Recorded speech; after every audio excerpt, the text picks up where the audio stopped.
Sakit kepala dan kejang pada kehamilan.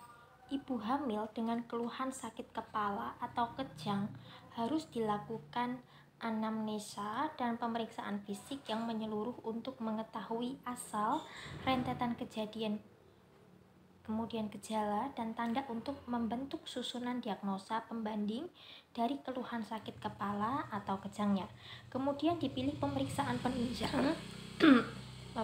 penunjang yang memberikan manfaat lebih besar daripada efek sampingnya bagi ibu dan janin, serta pemeriksaan laboratorium yang mendukung untuk mengerucutkan berbagai diagnosa banding menjadi diagnosa yang paling mendekati. Sebagai pegangan untuk memberikan manajemen anestesi yang optimal, harus dipertimbangkan beberapa keadaan seperti sakit kepala, kejang, perubahan tingkat kesadaran, dan defisit neurologis. Yang pertama, sakit kepala ya. Sakit kepala itu adalah salah satu gejala paling umum dikeluhkan oleh ibu hamil. Penyebab sakit kepala pada ibu hamil yang sering ditemukan adalah tension headache, migrain, dan nyeri kepala yang berkaitan dengan PIH atau Pregnancy Induced Hypertension. Sakit kepala adalah gambaran umum dari preeklamsi dan harus dipertimbangkan pada semua dengan kehamilan lebih dari atau sama dengan trimester kedua. Disebabkan karena preeklamsi terdiri dari kumpulan keabnormalan keadaan klinis dan laboratorium, maka pemeriksaan klinis dan laboratorium yang tepat itu harus dilakukan. Diagnosa banding sakit kepala pada kehamilan yang tiba-tiba dan berat adalah sama antara wanita hamil dan tidak hamil dengan penambahan preeklamsia pada wanita hamil.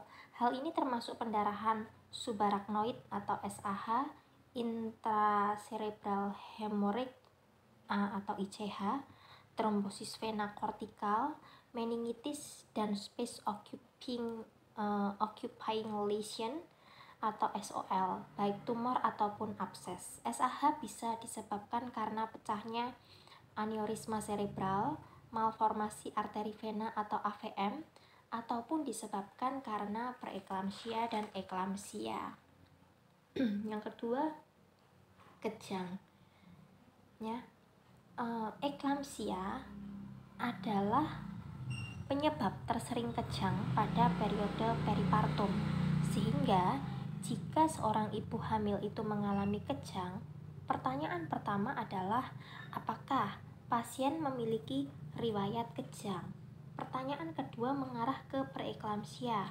Kejang terjadi pada 0,5% populasi dan merupakan komplikasi neurologik yang paling sering. Hal utama yang perlu dilakukan pada pasien dengan kejang adalah menghentikan kejang dan menjaga patensi dari jalan nafas untuk menjamin oksigenasi yang adekuat bagi ibu dan janinnya serta mencegah aspirasi. Terapi definitif dari eklamsia adalah terminasi kehamilan setelah kontrol terhadap kejang yang adekuat. Magnesium sulfat menjadi pilihan utama untuk mengatasi kejang pada eklamsia. Menghentikan kejang dengan benzodiazepin untuk mencegah timbulnya kejang selanjutnya yang bisa menyebabkan cedera otak maternal, hipoksia fetal, iskemia, bradikardia, dan kematian. Pada trimester pertama, keuntungan untuk mengontrol kejang melebihi risiko potensial teratogenik dari obat-obatan anti kejang. Midazolam 5 mg memiliki efek depresi nafas yang minimal bagi fetus jika kejang terjadi mendekati persalinan. Ada banyak interaksi potensial antara obat-obat anestesi dengan obat-obat anti kejang.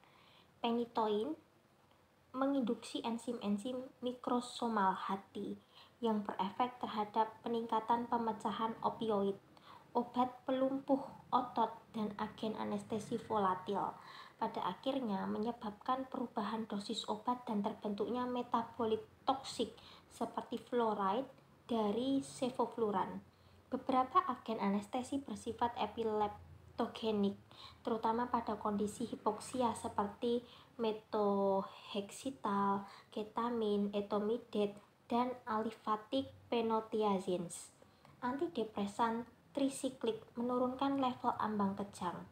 Meperidin, terutama metabolit aktifnya normoperidin yang bersifat eksitabilitas CNS. Laudanosin, metabolit dari atracurium, bisa bersifat epileptogenik. Ahli anestesi harus mempertimbangkan juga efek samping dari obat-obatan antikonvulsan seperti phenytoin menyebabkan leukopenia, agranulositosis, anemia aplastik serta neuropati perifer. Barbiturat menyebabkan megaloblastik anemia. Carbamazepin menyebabkan efek ADH yang menyebabkan retensi air, menyebabkan emesis, konfusi, leukopenia, agranulositosis, dan aplastik anemia.